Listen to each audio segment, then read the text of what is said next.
Mercedes, I pass it to you. Welcome.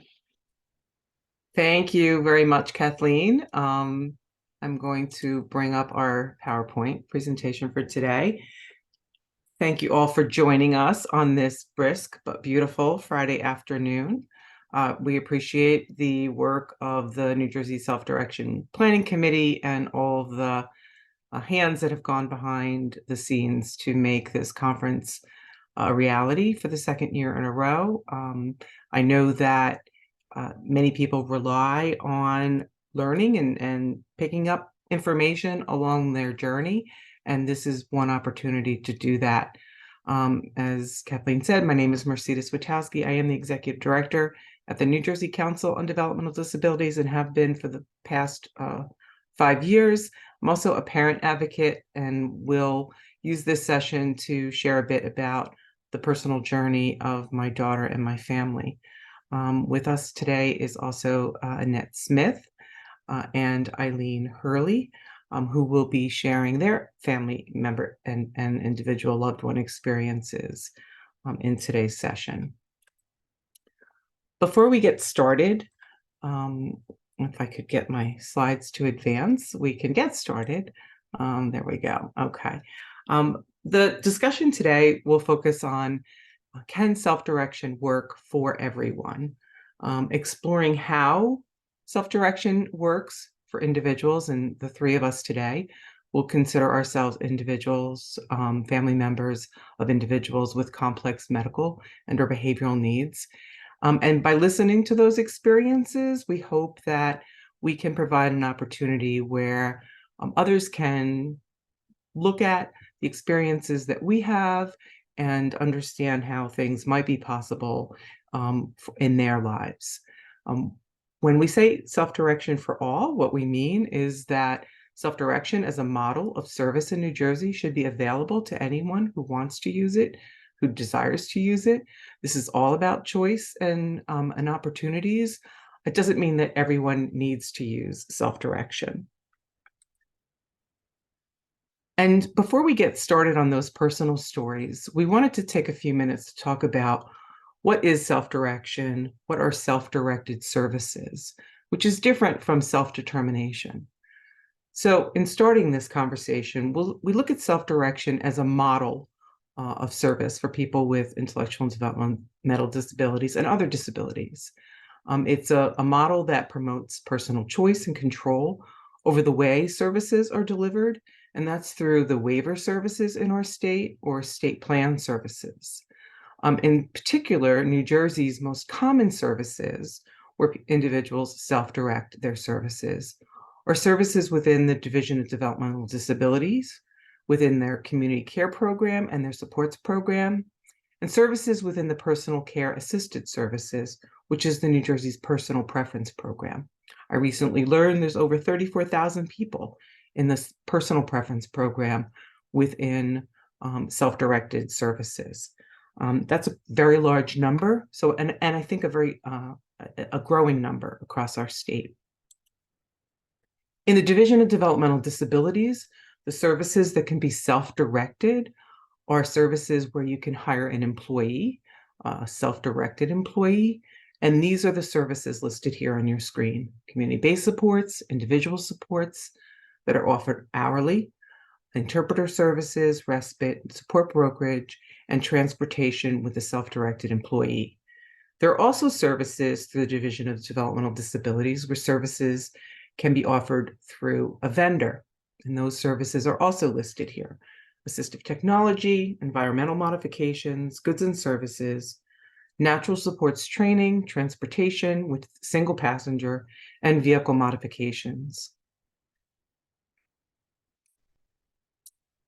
So then we ask, in terms of what is self-directed and self-directed services, there is a definition. There's a federal definition, the Center for Medicare and Medicaid Services, which funds the home and community-based services and state plan services in our state, defines self-directed Medicaid services, meaning that the participant or their representative, if they need one, have the decision-making authority over certain services and take direct responsibility to manage those services with the assistance of a system of available supports. And that would be the manager, the fiscal manager of the services. And those services are a way to organize services and supports that are less traditional, like agency managed or provider managed services. Self-directed services does allow the person to have more control and more choice, but with that comes responsibility for managing the various aspects of self-directed services. Again, in promoting personal choice and control over the delivery of services, self-directed services give people the authority to hire, to recruit, train, supervise individuals who provide those services. CMS calls this, the Center for Medicare and Medicaid Services calls this employer authority when you're hiring, firing, training employees. And participants can also have decision-making authority, which is called budget authority, and how they use the budget for their loved one, or they themselves use their budgets. The distinction we want to draw is for self-determination. Self-determination is a term that's used and hopefully what embodies all people having the right to participate in their service design, how their services are delivered, who provides their services, and how people choose to fully engage in their communities and how they choose to live their lives. That's being self-determined. It's a philosophy that really underscores the importance of how people maximize that control in their lives. It shouldn't be a state system dictating what you're going to do during the day, how you're going to live your life. But self-determination means you get to choose, or the people that love you get to help you plan for the way you live your life in order for you to ultimately live your best life. So again, self-direction is one approach. Self-direction is just one approach to achieve a self-determined life. And we've broken out what we would consider the 3 different ways an individual can receive and achieve their self-determined life. One is self-directed services only.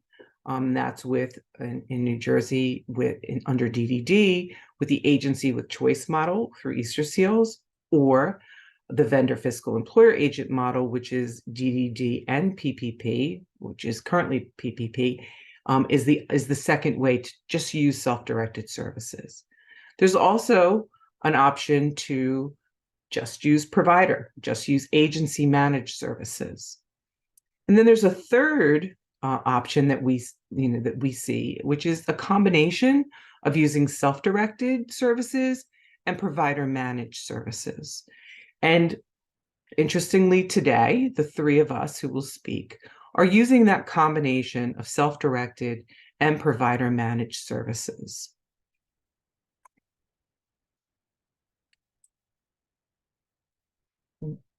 An important thing to point out with self-direction, there are roles and responsibilities, and more roles and responsibilities than you would see in provider-only managed services.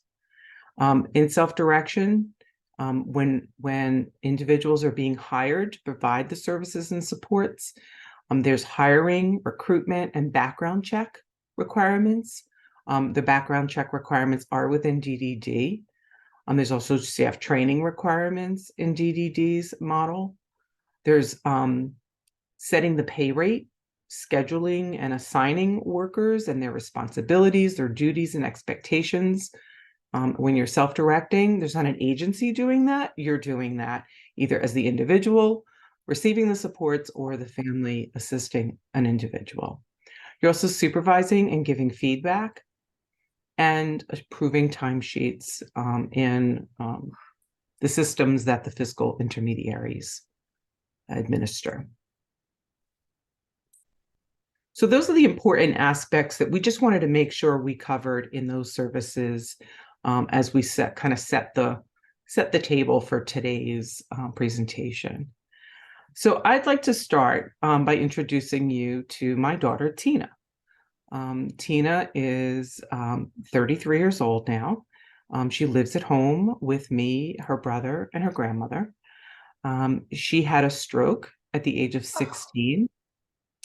And having experienced that, she was left with a number of disabilities as a result. Um, she has, in my opinion, overcome many of the challenges that, having spent a year in the hospital and in a rehab facility, um, but she's a new Tina for all of us today. She still has the same desires and goals and motivation, that she had before her stroke, but her life has changed. It's been a long and winding road for Tina. Um, when she first came home from the hospital, and I'll tell you that experience, I could do a separate presentation on, was not an easy one because they wanted her at 17 when she was being discharged to move into a nursing home. And as a strong mom and advocate, and someone who's worked in the system for over 40 years, I knew that that was just not a possibility. That was not going to happen, but it wasn't a pleasant experience when you were trying to tell hospital administrators that you were taking your daughter home. Tina came home with a trach and a feeding tube, and in the very beginning needed much more extensive supports, including nursing services. But as you can see, and the reason why the three of us thought these collages and these photos were important, we wanted to just give you behind the scenes look at our children and what's important to them. You'll see Tina in these photographs on stage. You'll see her with a microphone. You'll see her working out. You'll see her in a poncho in the rain, supporting a DSP living wage, direct support professional living wage. So she's got a voice. She's an advocate for herself, but she's also an advocate for others.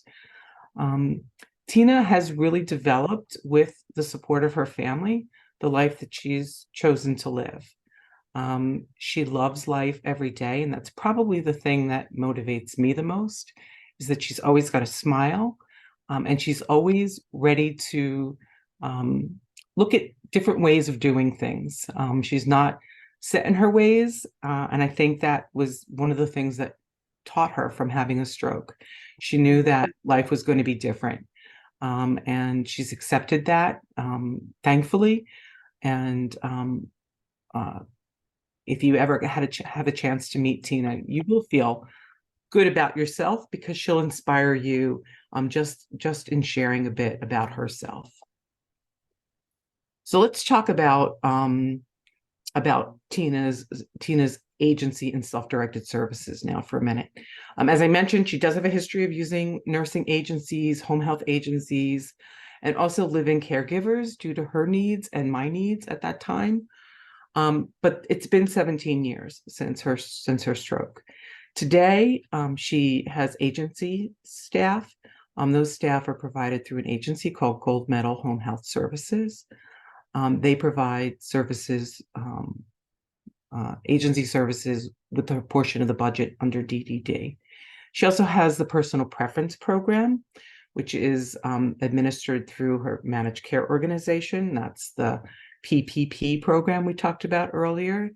And she has self-directed employees through that component of her services. Tina's staff are selected by Tina. She and I have come to a point in time, and it really started with COVID, where we start with a virtual interview. So we start with a Zoom interview. And then if we get a good feel, if she feels good about the questions that she asks, and she always asks the person what kind of music they like. Do they listen to music? Do they like music? And that immediately becomes yes or no point for Tina. If somebody doesn't like music, doesn't listen to music, doesn't enjoy music, then she moves on. And I'm happy to move on with her. And then we conduct an in-person interview. And that usually takes about an hour, where an individual will come and spend some time with Tina. She wants to take people to her room. She wants to show them around what her life looks like.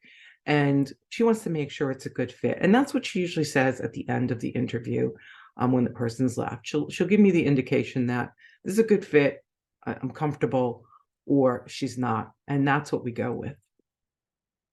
The things that are important to Tina are her health, her personal care, and getting out into the community. So for her health care, it's important that her medications are always accurate and given to her on time, that a person understands how to use her rescue medication for seizures, and to keep her safe because she does walk, but only with assistance. So she wants to feel comfortable and confident that the person who's walking with her is sure of themselves and are going to keep her safe. Also, her personal care is important to her. Thankfully, she takes pride in having good hygiene, having her hair done, her nails done, having the proper outfit picked out, having jewelry and accessories that match. Those are all things that are important to Tina. And then, like I said, getting out into the community, going to the mall, going downtown where we live, going to parks, going to craft fairs, going to concerts. Those are also things that are important to Tina.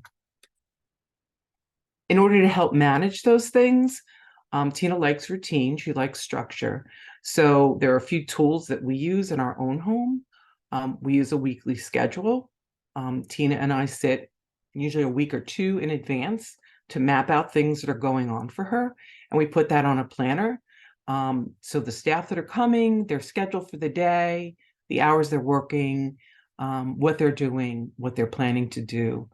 And as you see on this particular schedule that I made a copy of, that week, laundry needed to get put away and her birthday wish list needed to be made. So these were the things that help her know what to expect and help the staff know what they're doing when they come into our home. We also have developed a seizure plan. And then there's other plans that wouldn't fit on this screen, but there's her morning care, her daily plan, and then our evening care plan, so that everyone knows the steps. Routine, like I said, is important to Tina. And when people change that up, it does throw her off. She has more anxiety about that. So it's great to have it all in writing. And so when we change staff, it doesn't become a big burden to have to go through the process again. These are all listed on my computer. We print them out, make changes as things change. So that's how self-direction works for Tina. I've learned a long time ago that everyone with disabilities, just like everyone without disabilities, is different and unique. And we know that what works for Tina may not work for everyone else. Parts of it might work for someone, and parts of it might be a no way, no how for someone else. But the important thing is that there's a realization of what can work, what options are out there, because a lot of what I learned and a lot of the things that have become part of Tina's plan is from listening and learning from other people and having conversations and meeting other people. So you'll get to meet two more people now. And next up, I would like to introduce Annette Smith to share Tiffany's story. Well, good afternoon, everyone. I'm thankful that you're here joining us today. And I have to say, pretty much of Tiffany's story follows behind Tina's story. They have a lot of things in common. And one of the good things that they shared recently was back in July, Tiffany celebrated her 40th birthday. And I can guarantee you that you would love to hear Miss Tina sing. She's a beautiful singer, and she livened up her party, and we all had a good time. So as you can see here, up in the left-hand corner, that is that's Tiffany, of course, in the pink. And my 99-year-old aunt is living with us now, and she's sitting with Tiffany, and we tease them that they hang out in the evenings and whatnot, but they're very good friends, and my aunt just keeps her in prayer every day. That's her daughter behind her, my sister. And the picture below that is a few years back with Tiffany and her niece and nephew and her sister. And you can see a picture there where you see my T-shirt with can't see what the make the world better T-shirt. Tiffany is sitting there next to me with her head on a pillow. We were traveling to North Carolina on vacation. So and the picture next to it with her sunglasses on, that was on a porch down in North Carolina. And some of the other the two pictures above are at home. That's with her great niece with the happy with the birthday hat on. And that's Tiffany, her sister and I next to it on her birthday. And there's a collage of pictures when Tiffany was younger. You can see Tiffany holding her aunt who just turned 18 years old. So, you know, that's a while ago. And, you know, the picture that really inspires us all the time when you see her smile, that lightens up everybody's world. And we really strive to keep that smile on her face with all the things that we do for her. So there's some other pictures at the bottom. One, we went on a trip to the African American Museum down in DC, and another family picture. I believe that was Thanksgiving, and Tiffany and I and her sister and niece, and there's Tiffany at her 40th birthday party, and again Tiffany, her sister and I. So that is a glimpse at Miss Tiffany. And you know, the thing, Tiffany was born with within a few months we realized she had multiple challenges, and she developmental disability, visually impaired, and soon after developed a seizure disorder. So her life was, you know, pretty challenging along the way. And as she, you know, she was in the school system of she was in a specialized school when she was coming along, up until she was 22. And once she transitioned from the school system to the adult system, she received services through DDD that were before this current system that's in place. It was a self-direction, but it was a little different. It was called Real Life Choices, and Tiffany didn't have she had a limited budget at that time, and it worked at the time. And I was very fortunate that after Tiffany's sister got married and moved out, my mom lived, we live in a family house. My mom was on the first floor. So she was my right arm and, you know, was there for me. So I didn't need as much support. We did have a home health agency that provided, I think, 2 staff at the time. And, you know, we were able to manage. But in 2006, my mom passed away, and I realized how much of a strong arm she was, and I realized how much I missed. I did reach out to DDD, and I have to say they were very receptive, and they allowed us additional funding where I could, you know, add more staff in. And now that the new self-directing, Tiffany is on a community care program, and she's receiving a lot of supports that we are self-directing. So one of the systems that we use is the Easter Seals direct employee. We have a staff through Easter Seals that works between 15 and 20 hours a week. And the fortunate part about it is we are flexible with the schedule, and they come in when, if another staff is unable to follow their schedule, that Easter Seals employee fills in. And we use Gold Medal, where we have 2 agency staff. And when they came on board, we interviewed, Tiffany and I interviewed with them, and we spoke about what Tiffany's needs were. And speaking of her needs, like her day usually starts at like 5:45 in the morning, because that's when she takes her first medication. She has seizure medication, and we start with that at 5:45, and she gets some cleanup during that time. And again, Tiffany needs total care. So everything has to be done for her. So we have to, you know, we give her medication. She has to be bathed, and all her physical supports as far as, our cleaning up and things of that nature, feeding, all that she needs support with.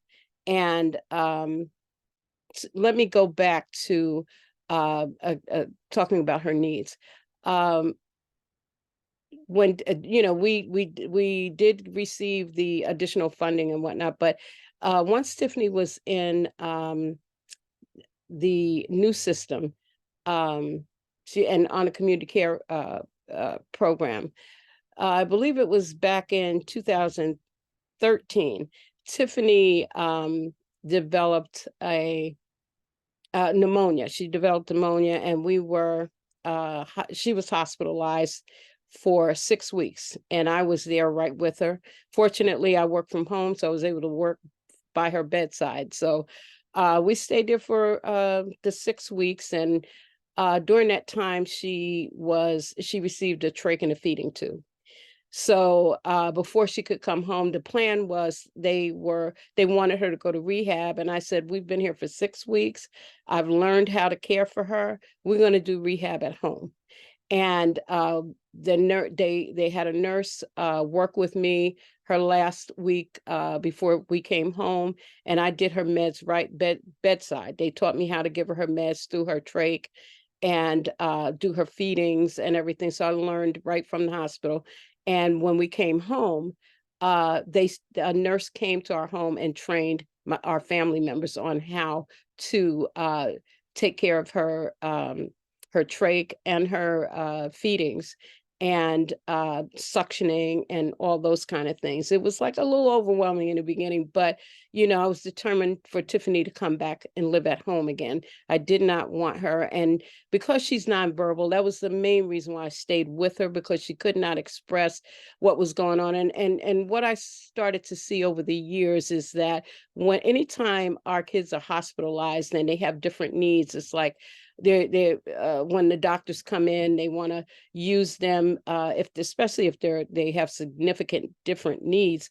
They want to teach some of the interns on a new patient, and I'm okay with them learning some things, but not to just take over or anything like that. So anyway, we did learn how to do all of her care in the hospital. We came home. And I did use, when she first came home, I was using nursing services.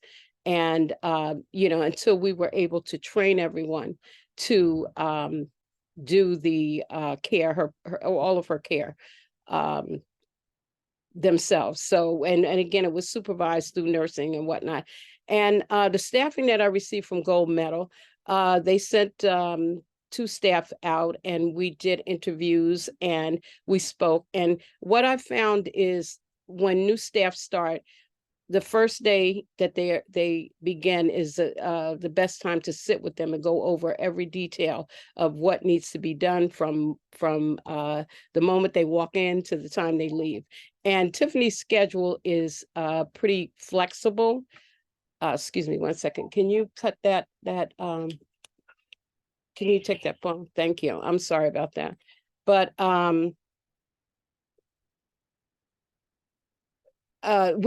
we go over her, thank you.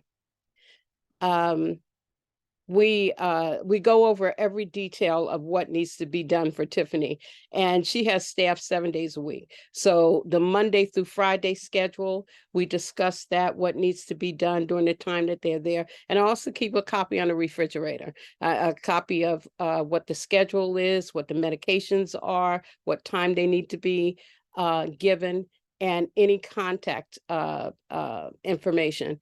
Doctors, the hospital, any emergency information that they might need, all that is kept on the refrigerator. So again, the Gold Medal staff, they've been great. I have 2 staff from there, and they do about between 40 and 60 hours a week. I think the 2 is 60 hours a week. And personal preference, that's another service that we use. I can hire a person and they don't have to, usually it's a family member that we have working in that position, because they don't have to go through the full background procedures that the staff through DDD have to go with the trainings and things. And I make sure, with that whomever I leave Tiffany in their care, I feel comfortable enough to, and I say often that if the worst happened, I feel comfortable enough to know that they've been trained and they've done everything that they possibly could do. So, in the other parts of what Tiffany's needs are, like she needs when she's taken from bed, she needs to be a Hoyer lift needs to be used, and she's transferred that way. And she most of her day Tiffany enjoys music, so most of the day she spends either having a music session, which is done twice a week with a provider, and or they, her staff knows her very well, so she gets her nails done, she gets her hair done, and I mean all her glamour things are done during the course of the day, along with the other needs that she has, personal needs, like she is incontinent, so those that's taken care of 3 to 4 times a day. She's changed. And one of the things that really is important that I'm really thankful for is we have a lot of family involvement with spending time with Tiffany. We have some friends that Tiffany has met over the years through her different programs. They come to visit at least once or twice a month. And we do activities together, game day. And when we're out in the community, we go to movies, and I try to make sure that my great-grands are with us, and they spend time with Aunt Tiff watching movies, and getting to know her, and Tiffany being comfortable hanging out with them, and they make her smile. So we know that that's working. So I believe I covered most things. Is there anything you could think of, Mercedes, that I left out? You got it, I think, Annette. But I know that there's some questions in the chat. One of the questions was, do you have nurses that provide the trach care and feeding tube care for Tiffany, or are they DSPs with your training and supervision? DSPs with the training, and they have worked in nursing homes, and they have the background. And again, like a nurse came in when Tiffany first came home from the hospital, and spoke, especially with our family. And I feel very confident that the staff, I've watched them. I don't leave anyone with Tiffany unless I feel that they understand, and I watched them administer her medication. And one of the staff actually, like every day, we make it up for the day because she takes medication 5 times a day. So we have the medication set up like a week at a time in pill boxes with the date and the time that it's supposed to be given. So the morning of the when, like this morning, I had the 6 a.m. medication already ready from the night before. The pills have to be crushed, the liquid added to it, so it's ready for 5:45 administration.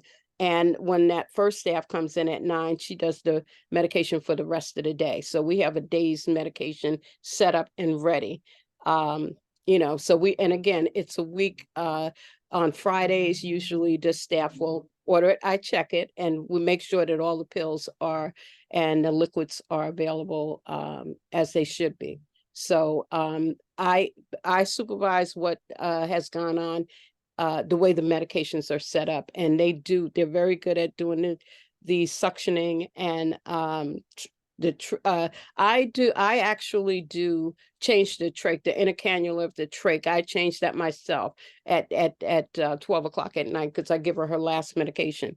So I do the trach care, and do all of that at night. And as far as the feeding tube, we flush it whenever she has her medications, and she's on a continuous feed, so that goes constantly. And we do go, for checkups with the primary, the endocrinologist, and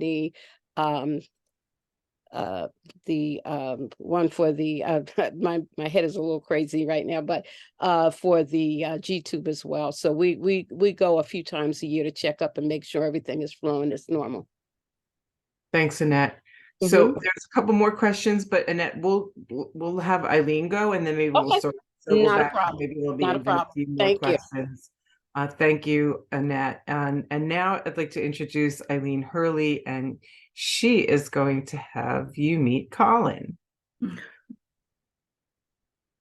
Good afternoon, everyone, and thank you for having me. And I appreciate the opportunity to have you meet my son, Colin. He is 32 years old. He lives home with us. He has autism. He's nonverbal. He does have seizures as well.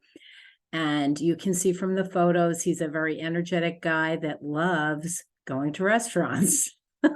So,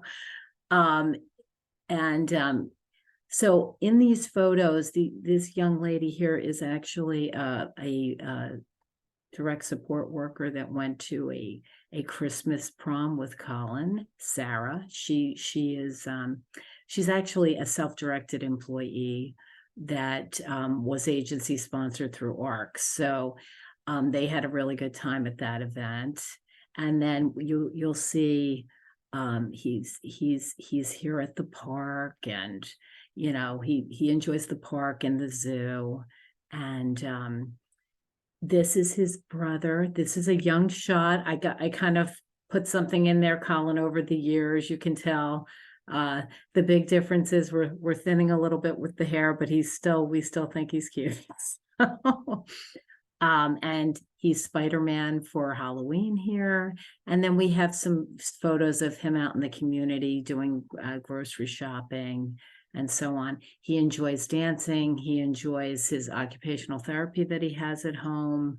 And one thing I could say in my journey with trying to create like the best possible situation for Colin is never rule out young, vibrant high school and college students to come on and help you out, because they have energy. And in Colin's world, even though he's in his 30s, he can relate to the younger people. So I think that that's an important thing as you're looking to just get good people in your community that can surround your loved one with positivity and creativity. So this is just a little kind of snapshot. So for me, I am doing a combination, and of course, top in my mind is envisioning the best possible life for Colin as he grows through the life stages. And right now we're kind of post-COVID in a stage of, how can we get him back into the community doing exciting things? Because a lot of things were shut down that he was part of in the past. So that's been something that's been paramount and foremost as we continue to plan. So I have self-direction 2 days per week and on weekends. And another unique thing about my story is I actually became certified as an SDE over COVID because there was, he needed assistance and there was nothing happening. So that's a unique thing. And I think it's a really exciting thing that New Jersey allows you to do. DDD allows parents to, as long as they're trained, be direct support employees for their children. So I'm doing a little bit of that. And we also have other assistants for Colin. Okay, so another thing that I've done recently is accessed augmentative communications through goods and services for Colin. He now has a speech therapist that comes to the house, and she's trying to teach him on the iPad with some communication. Really positive. I did mention he was nonverbal and is nonverbal, but he has a few limited signs, maybe like 10 or 15. And so this speech therapist came out and said, I think that Colin, he loves cartoons. Let's try him on this chat program and just see. And this is pretty recent, maybe a couple months now, and he's doing really well with it. Like he's able to actually request things. And so that's something that hasn't been worked on with him in many, many years. So that's a real positive thing that we're doing. And everybody in the family that is with him tries to get him to ask for it on that. It's something new, and I think it's an exciting thing, and something that folks can, if their loved one has this kind of issue, it's a good way to, open up new avenues of communication. So the other thing we do with self-direction is community events. Colin, as you saw in his collage, he loves to get out in the community. He loves going to the zoo. He loves going to museums. But of course, we always have to have somebody accompanying him, because he doesn't understand that you need to, be calm in these situations, and he may run. So we always have someone, family, friend, direct support worker, to take him. And the other thing that is really great is the aspect of volunteering for him. I live in the Montclair area, and the Salvation Army has a pantry, and they do wonderful things with our kids. Like I brought Colin in there, and we've stacked shelves, and of course you have to commit to a schedule to do this, and they count on you, so you have to be there. But and they are very accepting of us bringing our kids in there and shadowing them and helping out. Essentially, I was essentially doing the work for him, but I just think it was a good experience for him just to get out there in the community and have some kind of job sampling. Because I'm sure you all, if you have adults, you understand that kind of thing is different once our kids are out of entitlement and they've left the school system. So I think that, positive ways of doing that. Another cool volunteering thing we have around our town is Ethan and the Bean. It is a coffee house that the mom has her son, who has, like Colin, but a little bit more communicative. But she didn't think there was anything out there for him when he graduated high school. So she rented some space in a little town called Little Falls, which is nearby me. And she opened this coffee house, and she has the people at her son's high school creating, packaging coffees, packaging little pastries, bringing them to this restaurant. And all of the people that work there they don't all have autism, but they all have other abilities. So, it's really beautiful, so that was another thing we just go over for coffee and donuts, because Colin just didn't fit in.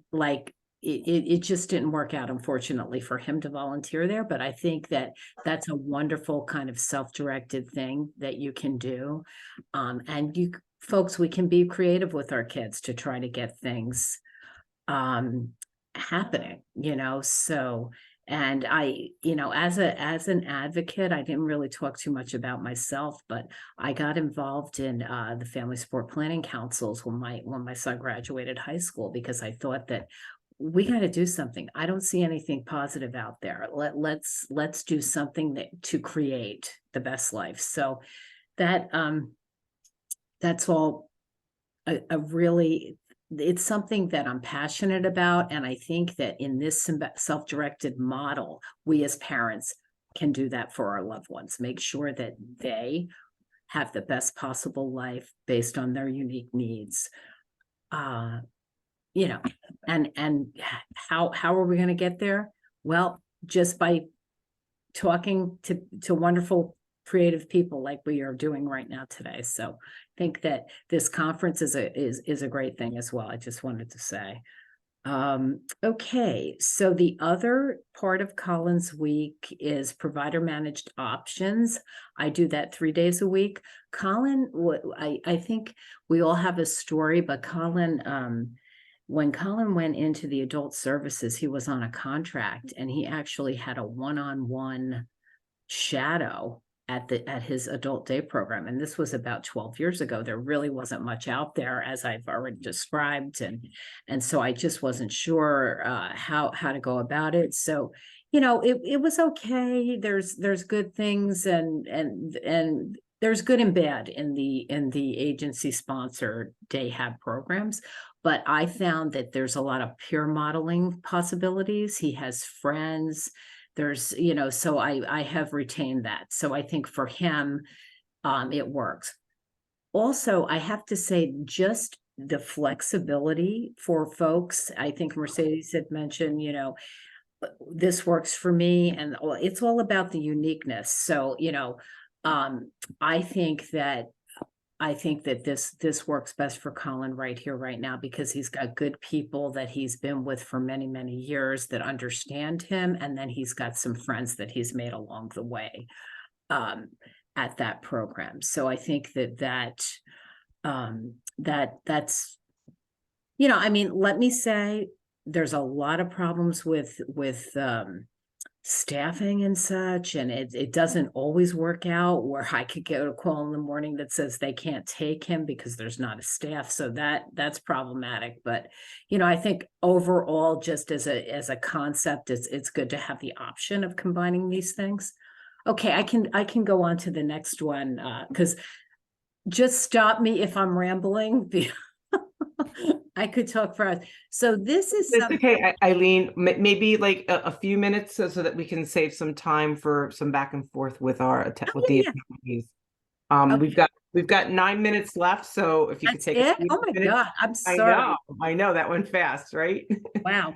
Well, this is just, and I don't know if we have the capability of, and I should have put this on the slide, Mercedes, which is the Life Course Nexus, so people can go in and kind of download this for themselves to create. But this is just a person-centered tool that is created by Charting the Life Course Nexus. And they're out of the University of Kansas City, and they do wonderful work with person-centered planning, self-direction, and creating the best life for folks. So this Charting the Life Course tool just has different domains, like your daily life, your community living, your social and spirituality, and it just gives you, okay, here, I didn't really think about this. What are his strengths? What do we want for him? Because he can't tell us himself. So I think this is a wonderful just place to put your thoughts down and have it available to anybody that's working with your child. And it's a fluid document. It's always, you know, you can always be changing it based on your loved one. And so I just thought I wanted to share that, where this was just conceptually who my son is, what positive things we want to do with him in the future, what are our hopes and aspirations and dreams for him.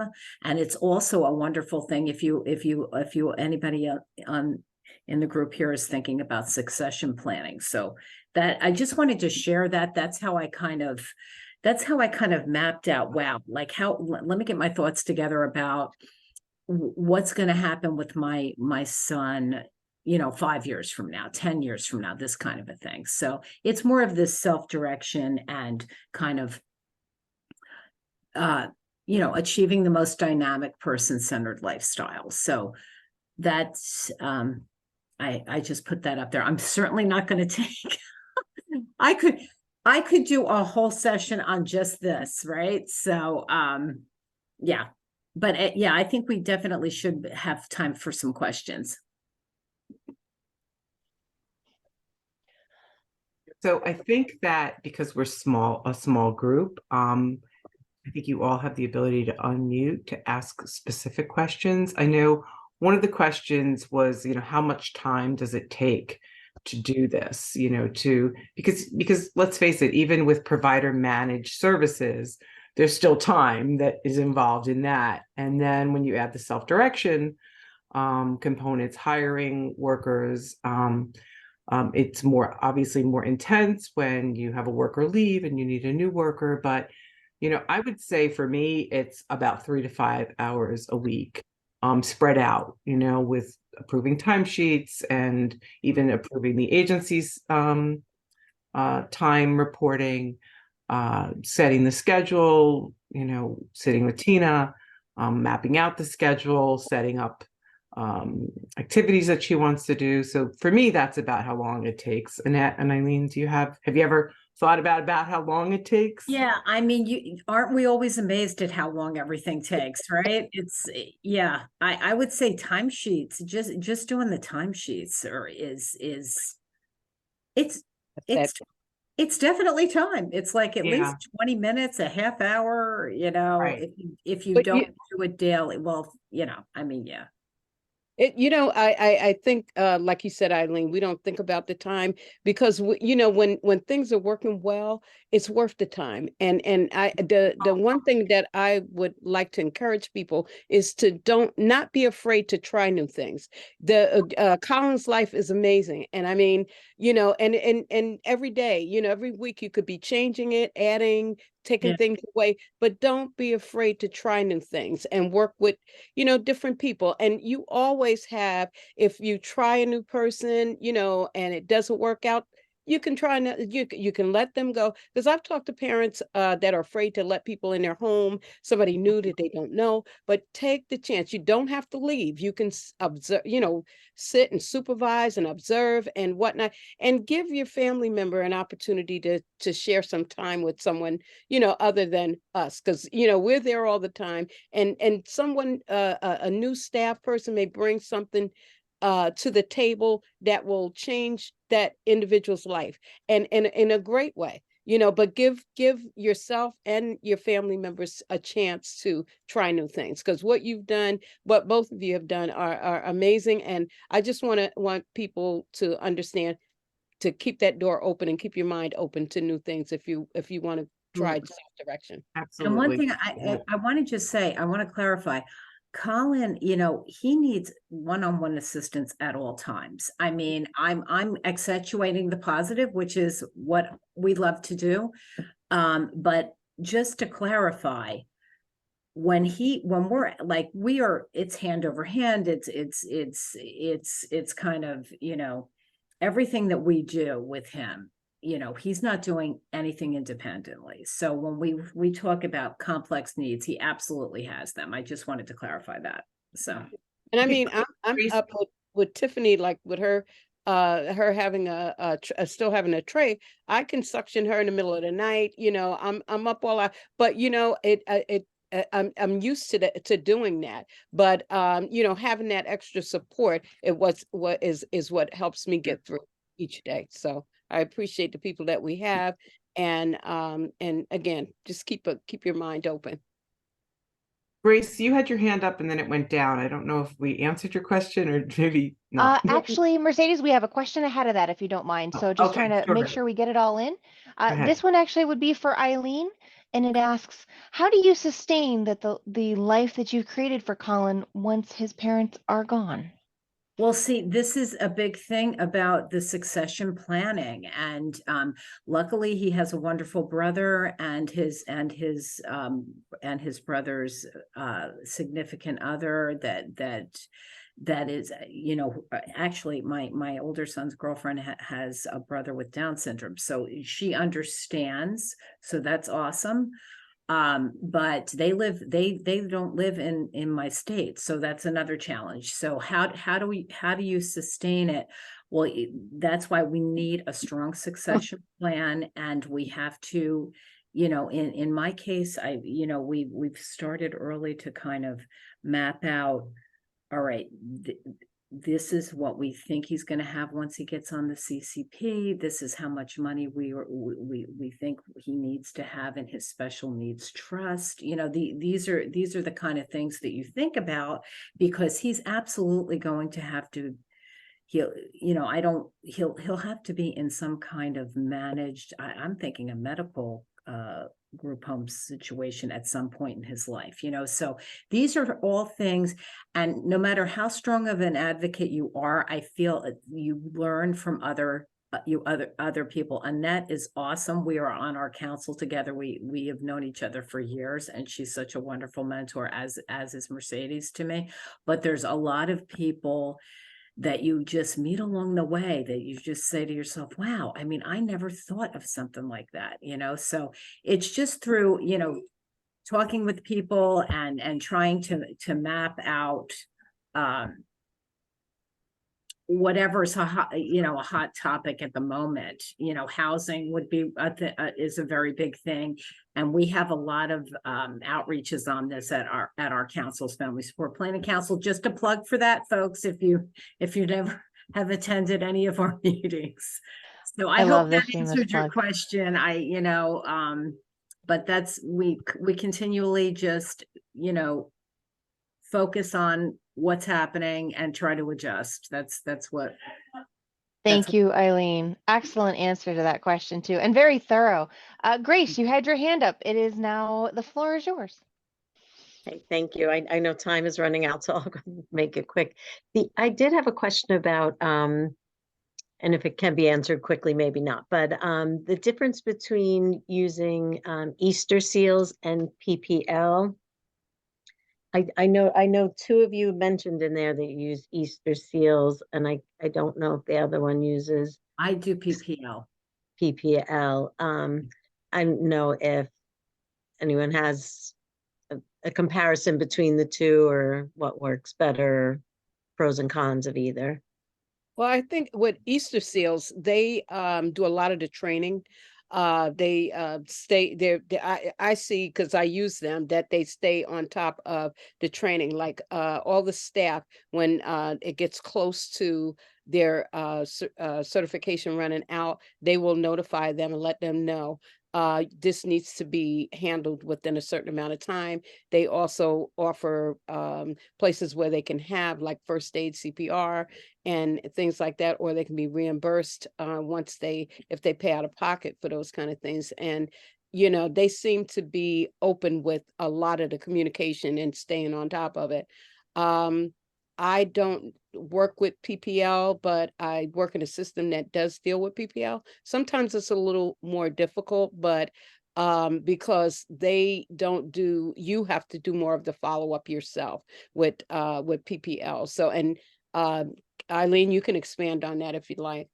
Yeah, I have been fortunate with the support people at PPL. And so I'm happy for that. Also, Colin's supports coordinator, if I run into an issue and I can't reach somebody, she'll get me a supervisor. But by and large, I would have to say, they have quarterly meetings. They do meet with us quarterly, and we have a really good representative. With PPL you meet with, because we're currently using PPL, but considering switching to Easter seals. Oh, well, I'm just talking about my own personal experience. Yeah. I know that Easter seals is fabulous as well. So I know they offer medical benefits. That was the reason we were considering. And Grace, if you just go back to that earlier slide, the agency with choice model, it's a different model of self-directed services. So they're the agency, and you have a lot of opportunity to participate in the design and the selection, but they are the employer of record, Easter seals. So you're no longer the employer of record. Okay. Right. But you can still, hire and fire through them, but they do most of the management, with payroll and things like that. But you still have the authority, if a staff isn't working out, to let them go.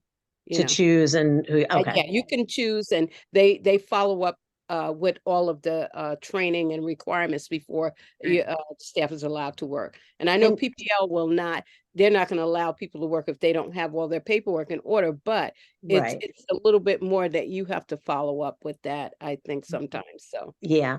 And do you still find your own caregivers, or they send them to you and you choose which ones? I choose the caregivers. I do.